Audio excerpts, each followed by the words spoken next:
I've said this before, so I haven't been fired for saying it, but I'll say it again. I would make up the report sometimes because the coach wouldn't come out at halftime, or it was too late, and I was like, I didn't want to screw up the report, so I was like, I'm just going to make this up because first of all, no coach is going to get mad if I say, hey, we need to stop hurting ourselves. We need to be better on third down. We need to stop turning the ball Pressure over. the quarterback. Exactly. and do a better job of getting off the field. Like, they're not going to correct me on that. Right. Charissa Thompson, a longtime sports media member, admitted to falsifying her sideline reports earlier in her career. What adjustments? I'll never forget this, you guys. I was covering every Lions game because I was a baby reporter and got all the games. And it was the year that they 0-16.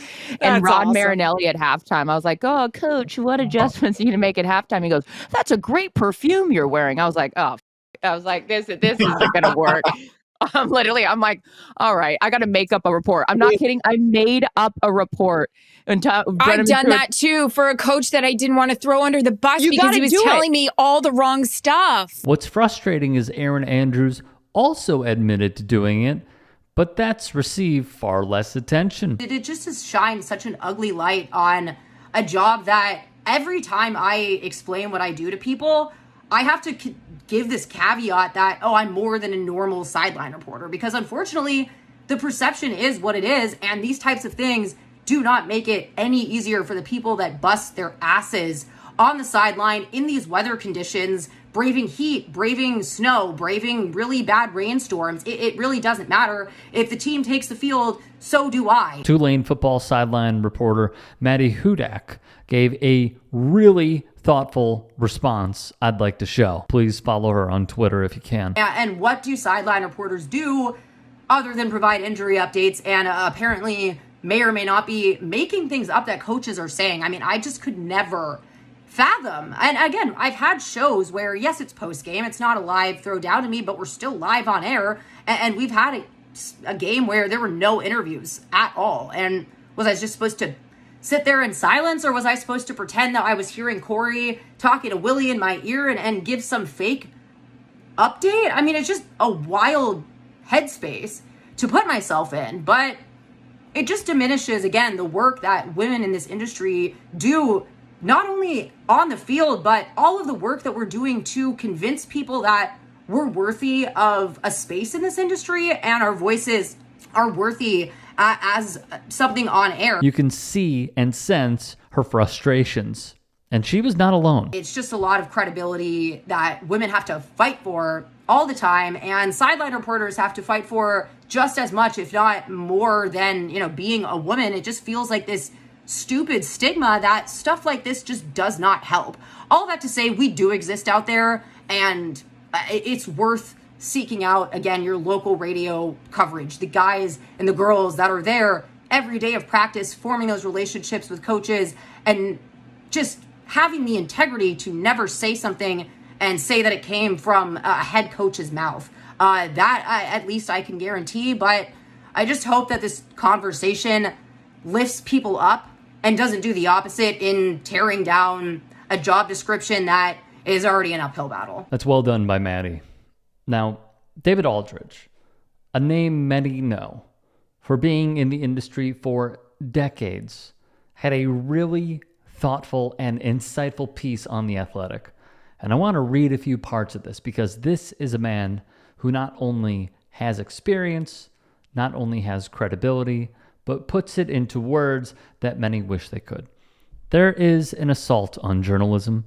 It is ongoing and unceasing. It is an extension of the assault on truth by powerful people in autocratic governments, in multinational corporations, garden variety jerks who don't want to be regulated or challenged or criticized. It is a sign of journalism's ongoing power that it is under such relentless attack by so many. And here's another thing, very quickly. A really good example of this is how many in media just serve as an extension for whoever they have a relationship with, whether it is a star player in a league or it is someone who used to be with a $1 billion, I know they're all worth well over $1 billion, but a $1 billion franchise that will not talk bad about ownership or players and remains to be objective, remains to be not objective. And it seems like so many could fill those seats a lot better, but there's a reason that they are there more. But Thompson provided ammunition to those who already believe that all journalists lie, or that we all write or report things just for clicks and ratings. The vast majority of people in journalism love telling stories, ones that inspire, inform, enrage. We love being the griot, the town crier, the tribal elder. Occasionally, our jobs require us to speak truth to power, ask hard questions, and demand answers on your behalf, not ours. It may be hard for some of you to see those qualities, especially those entrenched in the I never learned anything from a sideline reporter / I always mute them camp. Another quick break in the action here. I saw this so many times over when I was researching, reading, trying to see a different perspective. And you know who this came from? Let me be very clear about this. This came from the male-centric sports fan. The one who thinks that this is indeed a meaningless job when it is not. The ones who just believe that a woman is put in that position because they are eye candy, when really they have one of the most difficult jobs to do when it comes to a broadcast. They find this to be meaningless. It is not. It is one of the most difficult positions a broadcaster / journalist could be in because of the small amount of time you get and the stories inside of stories inside of stories inside of a game that you are chasing to give that nugget out.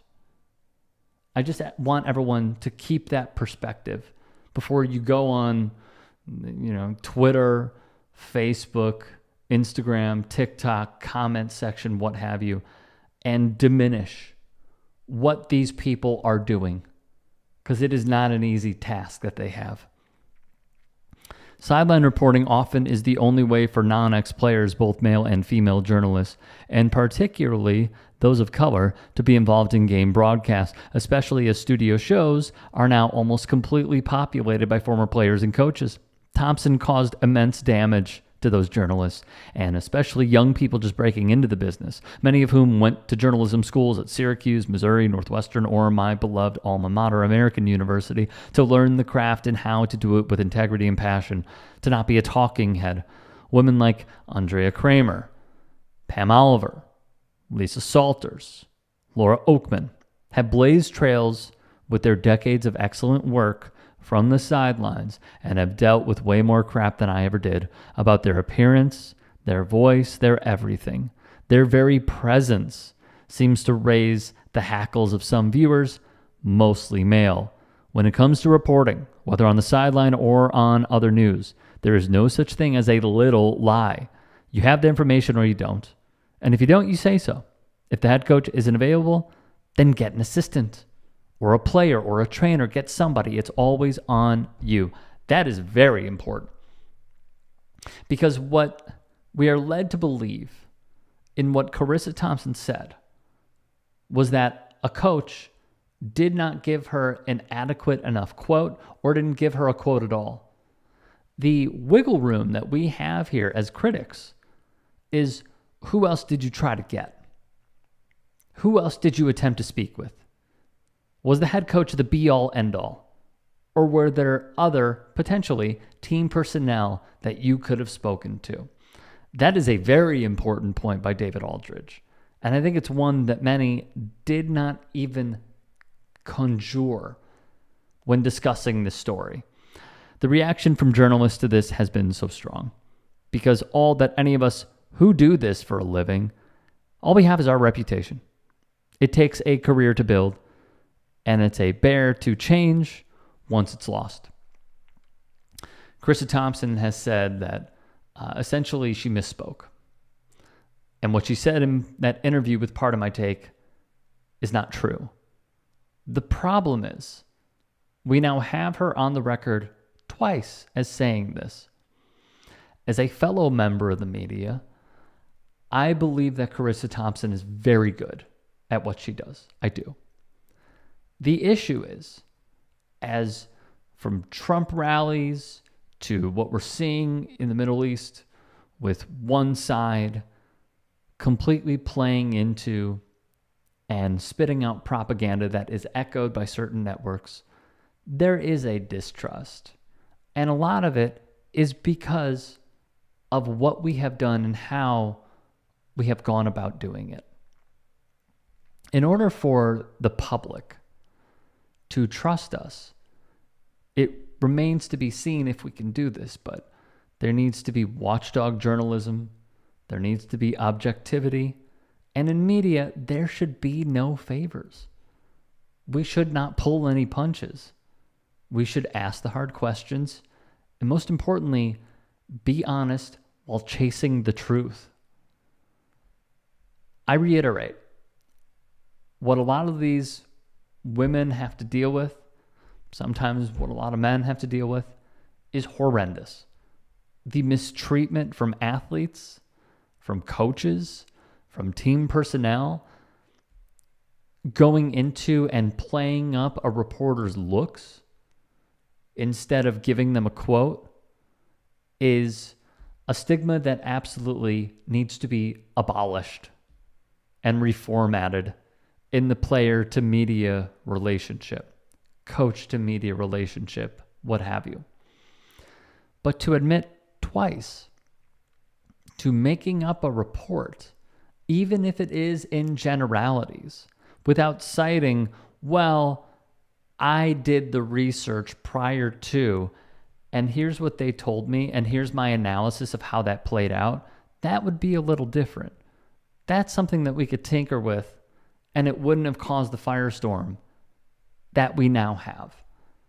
There is a reflection point within media, and I truly hope we meet the moment.